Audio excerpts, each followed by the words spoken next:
Labas. Na, atsakyk, tai ir myli save? Aš maniau, kad aš tikrai save myliu. Kaipgi galima savęs nemylėti? Bet tada suabejojau ir pradėjau gilintis. O ką reiškia ta meilė savo? Koks tai elgesys, kaip tai atrodo? Teoriškai, be jokio emocinio prisirišimo, labai lengva pasakyti, myliu save, myliu save, myliu save. Liežuvis atrodo net neapsiverčia kitaip pasakyti. Bet labiau pasvarščius aš sudvejojau, ar tikrai mano veiksmai tai rodo. Ar tikrai aš elgiuosi su savimi taip, kaip elgčiausi su mylimu žmogumi. Šiame vaizdo įraše noriu pasidalinti, kaip ta meilė savo atrodo. Kaip gali pasikeisti tavo kasdienybė iš tikrųjų mylint save. Bei kaip viso to pasiekti paprastais žingsniais. Taigi, meilė savo gyvenime. Kaip tai atrodo? Kai tikrai pradedi save mylėti, visa kasdienybė pasikeičia. Tu tampi nebe antrame plane, tampi savo pačios vertybę. Tau nebereikia prašyti kitų meilės ir dėmesio, nes visą tai gali duoti savo pati. Be jokios priežasties. Tiesiog. Atsiranda jausmas, kad esi savo svarbi. Nebereikia nusipelnyti ar kažką padaryti, kad pasielgtum taip, kaip nori. Jei kažko norisi, darai kaip jauti. Koks yra tas tavo sielos poreikis.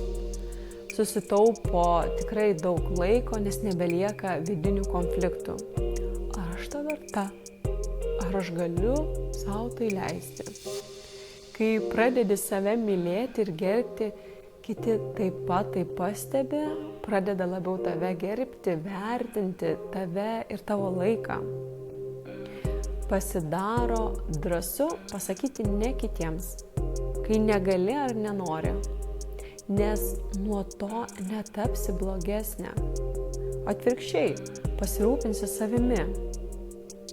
Tada atsiranda laiko, kurio iki šiol ir nebuvo savo mėgstamai veiklai, knygai ar tiesiog skaniai kavai. Atsiranda vietos malonumams, o ne tik žmonos ar mamos pareigoms. Pradedi savimi džiaugtis, gerėtis, didžiuotis, o ne menkinti, žeminti ir išgaulioti. Nes kai myli žmogų, tu to nedarai, tai kodėl kartais su savimi mes taip elgiamės? Meilė savo tai ne tik kažkoks jausmas, tai veiksmai, savęs priėmimas be sąlygų ir rūpinimasis savo fizinę bei emocinę būseną. Meilė savo, pavyzdžiui, tai kai nepersivalgai, nesijauti, kad tavo kūnui to nebereikia. Tu gerbi savo kūną, jis nėra kažkokia šiukšliadėžė, į kurią dedi bet ką. Tau svarbus tavo kūnas ir nori jaustis sočiai ir energingai, o ne apsunkusi po kiekvieno valgymo. Sportuoji ne dėl gražios figūros ir komplimentų, o dėl savijautos. Nealini savęs per kančią sportų ir dietą, nes reikia gerai atrodyti vasarą su maudymosi kostiumėliu. Tu sportuoji, nes nori jaustis stipri, energinga, sveika. Kai sportuoji dėl savęs, viskas tampa daug lengviau, net malonu. Anksčiau aš pati taip darydavau, per sukąstus dantis, sportuoju, laikaus dietos ir niekada nebuvo tęstinumo, nes taip tiesiog yra sunku. Bet kai sportuoju, aš ne iš kaltės, o iš meilės savo, aš net laukiu to ryto, atrodo, kada vėl galėsiu sportuoti. Aš džiaugiuosi, kai mano raumenys stiprėja, kad vis rečiau skauda nugarą. Valgai maistingai ne todėl, kad taip reikia, taip sveika, o todėl, kad tau skanu ir žiauriai gera rūpintis savimi. nes tada gauni vitaminų, tau nepučia pilvo, nesijauti apsunkusi, turi daugiau jėgų ir neužgaulioji savęs, kad vėl nesąmonių čia aš prisivalgiau. Skiri laiko savo ne tada, kai viskas padaryta, ramu, gražu, o tu išsekusi. Skiri laiko savo pomėgiams, knygai, pasivaikščiojimui, kad prisipildytum to gėrių, meilę, tą energiją ir galėtum tuo dalintis su kitais. Ir nesi dėl to egoistė ar savanaudė. Tiesiog esi savo svarbi, esi savo vertybė.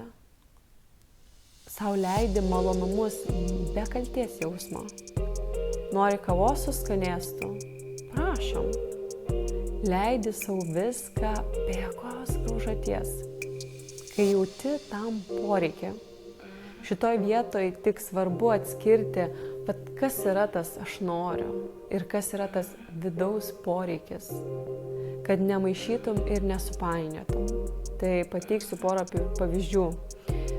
Gali norėti miegoti visą dieną, bet ar žmogaus poreikis yra miegoti 24 valandas? Tikrai ne. Mums užtenka kiek? 6, 8, maks 12 valandų, ne? Priklausomai nuo situacijos. Arba galiu norėti saldumynų. Bet ar tavo organizmo poreikis yra suvalgyti ten 3 bandeles ir šokoladuką? Ne. Užtenka vienos. Jei nori 3, tai nori pasitenkinimo jausmo, o ne saldumynų. Arba nori kažką nusipirkti, ne? Taip dažnai būna suknelė, rankinė, batelius, nesvarbu. Tai ar tu nori dar vieno gražaus daikto, nes fainai yra tas excitementas, nori pasirodyti, draugė nusipirko, ar tau reikia, nes nebeturiu ko apsirengti ir apsiauti. Su laiku pradedi atskirti tikrus tos poreikius nuo išorinių norų ir tai palengvina viską. Tai kaip žinoti, ar tikrai myli save? Aš pasiūlysiu tokį mažą testą, atsakyk savo mintise. Ir pirmas, ar jauti kaltę, kai darai kažką tik savo? Pavyzdžiui, nepagamini vakarienės šeimai, bet pasigamini tai, ko seniai norėjai tik tu. Nueini ir parduotuvę ir nuperki kažką tik savo. Ne vaikams, ne vyrui, o savo. Ar jauti, kad gal reikėjo, negražu taip, gal reikėjo kažkaip kitaip. Antras, ar sunku pasakyti ne kitiems? Kai esi pavargusi, tiesiog nenori. Pasakyti ačiū, šį kartą negaliu, nenoriu. Neteisintis, nesukti galvos, ar supyks, ar nesupyks, ką čia pagalvos. Trečias, ar dažnai kritikuoji, užgaulioji save? Mintise, kaip aš taip galėjau pasielgti, kokia nevykėlė ir vėl nesusitvarkiau, Ar leidi savo būti žmogumi, ar vis bandai būti tobula? Ketvirtas, ar dažnai aukojasi, nors niekas neprašo. Darai, gamini, tvarkai, sprendi reikalus, o po to jautiesi išsekusi ir nusivylusi, nes niekas net ačiū nepasako, nors pati savo neleidai sustoti. Jei atpažinai save bent 3 klausimuose, tikėtina, kad tavo meilė savo dar trapi, bet gali augti ir ją sustiprinti. Prieš pradedant pasakoti, nuo ko pradėti auginti meilę savo, noriu, kad suprastum, iš kur ateina ta nemeilė savo. Ir dažniausiai taip iš vaikystės. Jei augai, pavyzdžiui, šeimoje, kur dažnai girdėjai, ko tu čia verki? Kas tau negerai? Ar negali pakentėti? Kokia čia jautruolė? Būk gera mergaitė, būk savo vietoj, palauk, Išmokai tu tiesiog slopinti save, tylėti, stengtis įtikti kitiems. Taip gauti tą dėmesį ir meilę, kurios tau reikia. O jei dar matei mamą, kuri viską daro dėl kitų, bet save pamiršta, išmokai tą patį modelį.